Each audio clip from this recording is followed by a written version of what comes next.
Hello friends, আমি তোমাদের কিছু কথা বলতে চাই। আমার যে বর, তার সাথে আমার দুবার বিয়ে হয়েছে। কেন দুবার বিয়ে হয়েছে সবটাই তোমাদের বলছি। তো আমি যখন ছোট ছিলাম তখন থেকেই আমার সঙ্গে একটা ছেলের বিয়ে ঠিক করে রেখে দিয়েছিল আমার বাবা। আর সেই ছেলেটার বাবা বন্ধু, আবার সেই ছেলেটার বাবা হিরে ব্যবসায়ী, দিল্লির। আমাদের বাড়ির ওখানেই বাড়ি, বেশি দূর না আমাদের বাড়ি থেকে। তো সেই ছেলেটা, আমি যখন আস্তে আস্তে বড় হয়েছি, সেই ছেলেটা আমাদের বাড়িতে আসে। হুম এইবারে আসলো সেই ছেলেটা, আসতে থাকে আমাদের বাড়িতে। এবার আমার যখন 17 বছর বয়স, আমি এইচএস দেই। আমার 18 বছর তখন হয়নি পুরোপুরি, ওই 2-3 মাস মতন বাকি ছিল। এইবারে সেই ছেলেটা আমার সঙ্গে মেলামেশা করতো। তো আমার মনে হচ্ছিল সেই ছেলেটা বদমাইশ। অন্য কোথাও সম্পর্ক আছে সেই ছেলেটার। তো আমাকে একজন বলেছিল যে ওই ছেলেটা বদমাইশ, অন্য একটা মেয়ের সঙ্গে সম্পর্ক। তো আমি আমার বাড়িতে কাউকেই বলিনি, মা বাবাকে। হম এইবারে আমার যে বর এখন, তার সাথে আমি একটু সম্পর্কে জড়িয়ে যাই। এইবারে আমি, আমার মামার বাড়িতে বড় করে রান্না পুজো হয়। তো আমি রান্না পুজোয় যাচ্ছিলাম। তো আমার মা বাবা বলে, ওই যে বদমাইশ ছেলেটা বলে, যার সঙ্গে বিয়ে ঠিক করে রেখেছিল, তো তুই তার সঙ্গে যা, ওকে নিয়ে যা সাথে করে। তো ওকে নিয়ে গেছি। নিয়ে যাওয়ার পর এবার আমি বলি, চলো তো আমরা একটু ঘুরে আসি, আমার ভালো লাগছে না।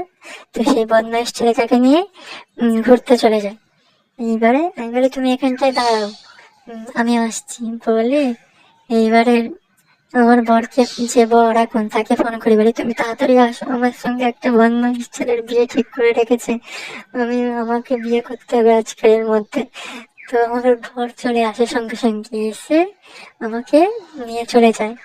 আর সেই ছেলেটা আমাকে আর খুঁজে পায় না বলে। এবার আমার মা বাবাকে ফোন করেছে, বলে তোমার মেয়ে কোথায় গেছে জানি না, আমাকে বলে এখানে দাঁড়াও, আসছি বলে চলে গেছে, আমি খুঁজে পাচ্ছি না।